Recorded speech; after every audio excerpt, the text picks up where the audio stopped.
warahmatullahi wabarakatuh.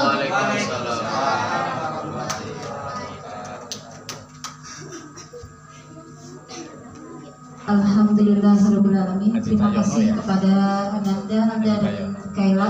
Mudah-mudahan yang membaca dan mendengar mendapat pahala dari Allah Subhanahu wa Ta'ala. Amin amin ya rabbal alamin. Acara selanjutnya yaitu sambutan dari Ketua DKM Mushola Al-Ahyar kepada Bapak Bambang. Kami persilakan. Terima kasih atas waktu yang diberikan kepada kami. Bismillahirrahmanirrahim. Assalamualaikum warahmatullahi wabarakatuh. Alhamdulillahirabbil alamin wassalatu wassalamu ala asyrofil mursalin. Asyhadu an la ilaha illallah wa asyhadu anna Muhammadan abduhu wa rasuluh.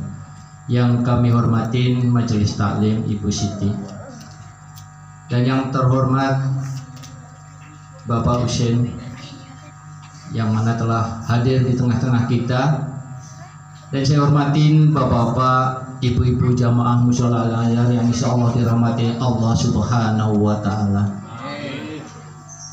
Puji syukur kepada Allah Subhanahu wa Ta'ala atas limpahan rahmatnya. Alhamdulillah, hari ini Allah masih memberi kita kesehatan, kesempatan untuk bisa hadir di tengah-tengah kita di Mushola Al-Ahyar yang kita cintai ini, dalam rangka untuk pertama untuk buka bersama, dan yang kedua adalah ajang silaturahmi, membina atau mendidik anak-anak kita agar mencintai di bulan penuh barokah ini, bulan Ramadan. Salawat teriring doa semoga tercurah limpahkan kepada junjungan kita Nabi besar Muhammad Sallallahu Alaihi Wasallam beserta keluarganya, sahabatnya. Mudah-mudahan kita mendapatkan syafaat di akhir yaumil nanti. Amin, amin ya robbal alamin. Pertama-tama kami ucapkan terima kasih khususnya kepada ibu-ibu Majelis Taklim yang mana telah memfasilitasi hari ini kita bisa bersama-sama untuk menikmati hidangan ataupun sajian yang telah diberikan oleh Allah. Karena perantara dari Majelis Taklim kita bisa hadir, dan mudah-mudahan apa yang kita nikmatin hari ini Allah senantiasa memberi keberkahan buat kita semuanya, dan Allah memberi pahala bagi yang memberi kebuat buka bersama hari ini. Amin amin ya rabbal alamin. Kami selaku pengurus Mushola Al-Ahyar mengucapkan terima kasih yang mana telah Majelis Taklim ataupun jamaah telah hadir di tengah-tengah kita untuk melaksanakan buka bersama anak-anak. Mudah-mudahan momentum yang bahagia ini kita adalah salah satu dari golongan yang dicintai Allah ataupun golongan yang dirindukan surganya Allah Subhanahu wa Ta'ala. Yang pertama tadi telah dibacakan suratul ayat-ayat Allah, yaitu yang pertama adalah golongan yang senantiasa membaca surat atau Al-Quran di bulan puasa ini. Yang kedua adalah menjaga lisan, tidak membicarakan aib saudara sendiri. Dan yang tiga adalah apa yang kita nikmatin ini, berusaha berbagi kepada sesama atau saudara kita yang membutuhkan. Ini adalah salah satu golongan yang dirindukan surganya Allah, yaitu berbagi untuk berbuka puasa. Dan yang terakhir adalah golongan yang berpuasa di bulan Ramadan dan menyambut dengan sukacita. Dan mari kita bersama-sama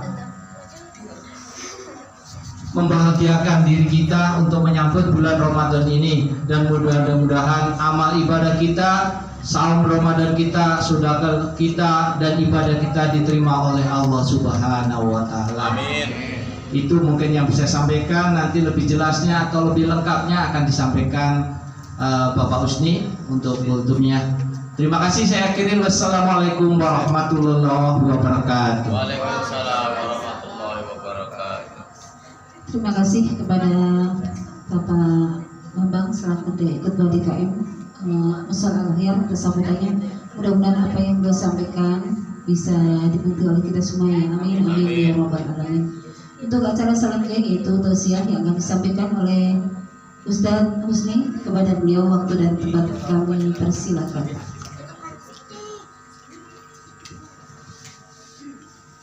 Bismillahirrahmanirrahim. Assalamualaikum warahmatullahi wabarakatuh.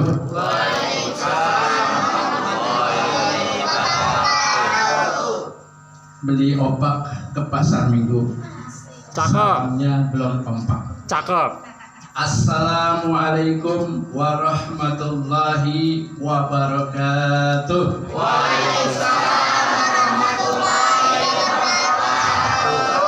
Bismillahirrahmanirrahim.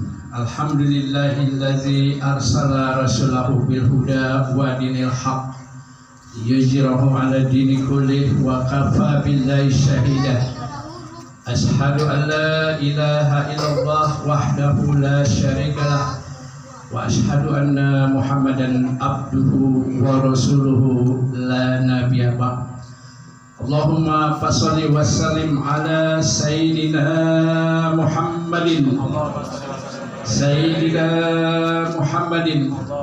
wa ala alihi wa ashabihi ajmain, amma ba'd. Pertama-tama marilah kita memuji dan memanjatkan puji syukur kepada Allah Subhanahu wa taala bahwa pada hari ini kita memasuki puasa Ramadan yang ke-13. Saya mau tanya nih bapak-bapak, ibu-ibu, puasanya masih pol atau udah batal? Alhamdulillah, mudah-mudahan puasa daripada ibu-ibu dan bapak-bapak juga adik-adik senantiasa diberi limpahan rahmat dan kasih sayang dari Allah Subhanahu wa taala. Amin amin ya rabbal alamin. Hari ini hari di mana Allah memberikan segala karunia nikmatnya kepada kita, terutama kepada Musola Al-Ahyar yang pada hari ini melaksanakan buka puasa bersama. Buka apa, Bu? Buka puasa bersama. Buka puasa bersama. Alhamdulillah. Sajian untuk buka puasa bersama ini diberikan oleh RT berapa, Bu? RT 9. Dari warga RT 09 dan RW 07, dan juga tadi ada sedikit tambahan infak dari Bapak Haji Robin Rastam yang sedikit untuk membeli daripada sajian untuk berbuka puasa pada sore hari ini. Amin. Amin ya rabbal alamin. Bu, tadi sempat pengurus musola Bapak Bambang menyebutkan bahwa kita itu terkadang rindu terhadap apa yang kita sukai. Ketika kita berjalan di satu tempat, pergi di satu tempat, kemudian ada anak, ada orang tua, kemudian kita rindu kepada anak dan orang tua. Kira-kira senang nggak, Bu, kalau kita dirindukan? Senang ya, Bu ya. Mudah-mudahan rindunya orang tua, rindunya kita terhadap anak menjadi barokah dari Allah Subhanahu wa taala. Amin. Dan ada juga ternyata rindunya surga kepada kita. Jadi rindu surga, rindu kepada kita. Di dalam sabda Rasulullah Sallallahu Alaihi Wasallam tadi sedikit Bapak pengurus musola menjabarkan bahwa rindu surga atau surga rindu kepada kita. Ternyata memang benar Rasulullah menjelaskan di dalam satu hadis, al jannatu mustaqatin illa arba'atin nafar. Jadi ada 4 orang, ada 4 manusia yang dirindukan surga. Yang pertama talil Quran. Apa, Bu? Talil Quran. Yaitu orang yang gemar membaca Al-Quran. Di bulan Ramadan kita memang diminta, diharuskan untuk bertadarus Al-Quran, mempelajari, mentadaburi, mengambil daripada intibar pelajaran-pelajaran yang Al-Quran sampaikan kepada kita. Kalau Al-Quran berisi adalah peringatan, jawaban, dan lainnya. Bahkan Al-Quran merupakan huda linnasi wa bainati minal huda wal Quran. Quran itu adalah pembeda dan petunjuk bagi manusia. Nah, ini bagi orang-orang yang membaca Al-Quran dalam satu huruf. Al-Quran yang dibaca itu mempunyai keutamaan 10, bahkan lebih. Makanya ketika kita membaca Al-Quran, Allah akan jadikan syarat Al-Quran ketika kita mati, Bu. Bu, udah tahu surga belum, Bu? Belum. Syaratnya mati dulu, Bu. Baru kita tahu di surga itu seperti apa. Jadi talil Quran yaitu orang yang gemar membaca Al-Quran. Itu orang yang dirindukan surga, kata Nabi Muhammad SAW dalam satu hadis. Lalu orang yang dirindukan surga yang kedua adalah wahafil lisan. Tadi Bapak Paulus mengatakan bahwa orang yang bisa menjaga lidahnya dari perkataan kotor, dari perkataan yang tidak baik, sehingga ketika kita berpuasa, kita bergibah, kita bernamimah, kita bergunjing, maka ilal ju' wal atas. Berapa banyak orang yang berpuasa cuma lapar haus saja, nggak dapat apa-apa, Bu. Cuma lapar dan haus saja.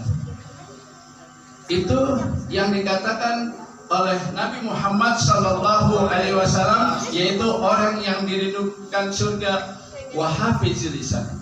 Adalah orang yang bisa menjaga lidahnya dari perkataan-perkataan yang dapat membuat kita dimurkai oleh Allah Subhanahu wa Ta'ala. Lebih baik diam daripada banyak bicara. Lebih baik diam daripada kita berkata-kata yang tidak bermanfaat. Bahkan di satu kisah di zaman Rasulullah Sallallahu Alaihi Wasallam, ketika Rasulullah melihat pekuburan makam, maka Rasulullah berhenti di tengah pekuburan itu. Lalu Rasulullah mengatakan kepada para sahabat, wahai sahabat, adakah kamu mengetahui siapa yang berada di kuburan tersebut? Ada sebagian mengatakan bahwa dia hamba Allah. Ada juga yang mengatakan saya tidak tahu. Maka Rasulullah menjadikan hijab basirahnya bahwa ketika Rasulullah Shallallahu Alaihi Wasallam melewati satu kuburan, dia melihat ada yang di dalam kubur itu disiksa oleh Allah Subhanahu Wa Taala. Yang pertama karena lisannya, dan yang kedua kenapa dia disiksa di dalam kubur, karena dia mempunyai hadas, tidak bersuci. Istilahnya tuh kencing sembarangan ya, Bu, Pak. Jadi kalau kita kencing sembarangan tidak berhadas, maka kata Nabi Muhammad SAW, dia akan mendapatkan siksa dari Allah Subhanahu Wa Taala. Ini yang kedua, yaitu orang yang dirindukan surga. Lalu yang ketiga, siapa orang yang dirindukan surga? Kalau ada yang bisa jawab, saya kasih uang hadiah. Iya, tapi ya. Jadi hatinya nanti, Bu, ya. Yang dikatakan oleh Nabi, siapa orang yang dirindukan surga adalah wayut imujian, yaitu orang yang memberi makan kepada orang yang lapar. Kita tidak tahu nih di sini, ya Bu, kita ini lapar semua kan, Bu, ya? Karena dari subuh, dari sahur, subuh sampai sekarang ini perut kita menahan dari yang namanya lapar, haus, kemudian panca indera. Sehingga Imam Ghazali mendefinisikan 3 tipe orang yang berpuasa, yaitu puasanya orang awam, puasanya hawas, puasanya hawas lil hawas. Jadi puasanya awam itu adalah yang tadi, Bu, puasanya mulut, puasanya kuping, puasanya, tapi hati dan pikiran itu melantur kemana-mana. Itu yang dikatakan puasa orang awam. Lalu puasa yang khawas adalah puasanya para ustadz, para kiai. Di samping dia puasa menahan lapar dan haus, tetapi hati dan perasaannya dijaga. Nah, ini puasa tipe yang dikatakan oleh Imam Ghazali di dalam satu kitabnya, yaitu orang yang menahan diri dari perkataan, lisan dan panca indera sehingga dia termasuk puasanya yang nomor 2. Lalu puasanya nomor 3 adalah hawas lillah hawas, puasanya orang khusus, para wali, para nabi dan lain sebagainya. Dan mudah-mudahan kita nggak usah yang ke-1 dah, kedua aja cukup ya Pak ya. Karena puasa yang kedua itu puasa yang termasuk yang diterima oleh Allah Subhanahu wa Ta'ala. Amin. Bapak, Ibu, dan adik-adik yang senantiasa dirahmati Allah Subhanahu wa Ta'ala. Tadi yang dirindukan surga yang keberapa tuh Bu? Ketiga. Yang keempat, ada yang tahu yang keempat? Ya. Ya, yang tapi ini gak dapat hadiah ya Bu ya. Jadi yang keempat itu orang yang dirindukan surga itu adalah orang yang berpuasa di bulan Ramadan. Nah, pada hari ini kita berpuasa di bulan Ramadan untuk membebaskan diri kita dari dosa-dosa yang sudah kita kerjakan selama setahun. Dikatakan oleh Rasulullah Shallallahu Alaihi Wasallam, "Man shoma Ramadanan imanan wahtisaban, ghufira lahu ma taqaddama min dzambi." Barang siapa yang berpuasa karena iman dan ikhlas, maka dia akan diampuni oleh Allah dosa-dosanya yang telah lalu. Tuh, dengan puasa doang kita diampuni oleh Allah Subhanahu wa Ta'ala. Maka puasa merupakan salah satu momentum untuk membersihkan kotoran-kotoran yang ada pada diri kita. Hati kita hasad, dengki terhadap tetangga, maka di bulan Ramadan mudah dibersihkan. Dengan apa? Dengan berpuasa di bulan Ramadan. Di dalam satu hadis disebutkan, "Burdan liman adraka falam Ramadan yughfar." Nih Bu, Nabi yang mengatakan barang siapa yang datang bulan Ramadan kemudian kita tidak mencari ampunan dari Allah, maka kita termasuk orang yang rugi. Berapa banyak saudara-saudara kita, bapak kita, anak kita, kakek kita, tahun lalu ada Bu, tahun lalu ada, tapi hari ini Ramadan ini kagak ada. Oh ya, itu yang keempat. Mudah-mudahan dari yang 4 ini, yaitu orang yang surga, kita termasuk di dalamnya. Demikian, billahi taufiq wal hidayah. Wassalamualaikum warahmatullahi wabarakatuh. Waalaikumsalam warahmatullahi wabarakatuh. Alhamdulillah, jazakallah ya Ustaz atas tausiahnya. Alhamdulillah ya Ibu-ibu dan anak-anak, kita jadi dapat